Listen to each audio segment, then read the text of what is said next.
Hello friends, मी दर्शन. सकाळी उठलो, fresh झालो आणि गेलो गौऱ्यांची. गौऱ्या काय शिवा काढला होता बाबा, सगळ्यांना लेट त्यांच्या जाणार होतो. तिथं पोचलो तर भाई झोपलेला. मग घेतला बाप्पाचं दर्शन आणि नंतर तसंच निघालो भिंगारडीला जायला.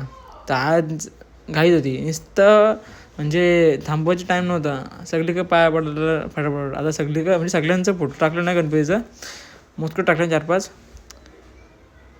मोठ्या ब्लॉगमध्ये सगळ्यांचा फोटो वगैरे गणपतीचं दिसतील.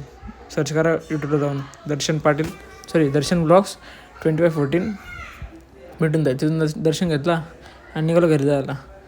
मग तिथनं फिरलो शेडूंगला. घरी नाही गेलो, डायरेक्ट शेडूंगला फिरलो. बारक्यां तिथं नेमकं गाणी बोलत होता भाऊ आमचा. तिथून नंतर गेलो बारक्यांच्या तिथनं बाहेर पडलो आणि नंतर आला आजीला जायचा प्लॅन. मग गेलो आजीला तिथं बाहेर पडलो. तिथून नंतर गावातले गणपती गेलंच नव्हतं, मग गावातलं गणपती फटाफट केलं.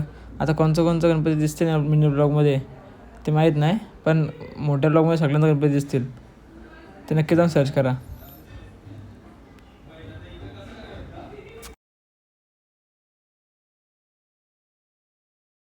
तिथून गेलो मग चिखल्याला.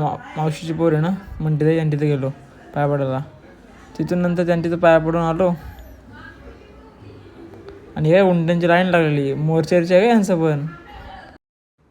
तिथून गेलो मग मोप्याला गेलो विरस्थान तिथं पाया पडल्यानंतर गेलो मावशींची तिथं, त्यांच्या चालू होती आरती. मग तसं तिथं घाई निघालो, घरी आलो. तर घरी आज होता विसर्जन 5 दिवसांचा, मग तो रेकॉर्ड करत होता. मी आरती झाली आरती आणि नंतर मग सगळे गणपती उचललं आणि मग झालं विसर्जन बाप्पाचा.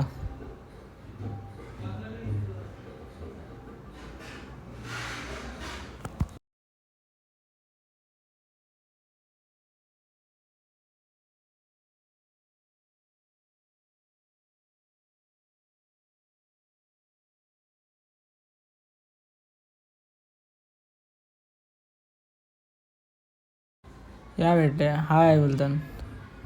तिथून नंतर मग सगळे विसर्जन झाल्यावर प्रसाद वाटतं सगळी. मी प्रसाद घेतलं, खाल्ला आणि आलो घरी आलो. तर ही बोलतं मला रील शूट करायची. बोलतं तो नवरा बसतो, बोलतं पाठव तसं असेल काय नवरच्या पोराला बसव. तिथून नंतर गौऱ्याचा पण आला, बोलतं घरी यावं जेवायला. मी तिथं गेलो जेवायला. नाही, आधीच व्हिडिओ रेकॉर्ड केलेली व्हिडिओ आहे, त्यात टाकतं. गौऱ्या बोलतं टाक, बोलतो ब्लॉगमध्ये दिसायला पाहिजे. ठीक आहे बरं. लय मजा केली वाटते. चला इथं ब्लॉग एंड, बाय.